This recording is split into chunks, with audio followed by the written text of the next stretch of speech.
मलाइका अरबाज की तलाक की आखिर वजह सामने आ गई।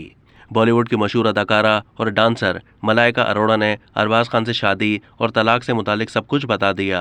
मलाइका अरोड़ा ने 1998 में अदाकार अरबाज खान से शादी की थी, जिनसे उनका एक बेटा भी है। जोड़े की शादी के 19 साल के बाद 2017 में तलाक हो गई। मलाइका ने तलाक के वक्त अरबाज खान से 15 करोड़ रुपए हासिल किए थे और अब वो अर्जुन कपूर के साथ रहती हैं। मलाइका अरोड़ा ने अपने show moving in with Malaika में अपनी ज़ाती और पेशावराना ज़िंदगी के बारे में खुलकर बात की और इंकिशाफ किया कि उन्होंने अरबाज खान से सिर्फ इसलिए शादी की क्योंकि वो अपने घर से निकलना चाहती थीं। मलाइका ने कहा कि ये कोई नहीं जानता कि मैंने ही अरबाज खान को प्रपोज़ किया था। अरबाज खान ने मुझे प्रपोज़ नहीं किया।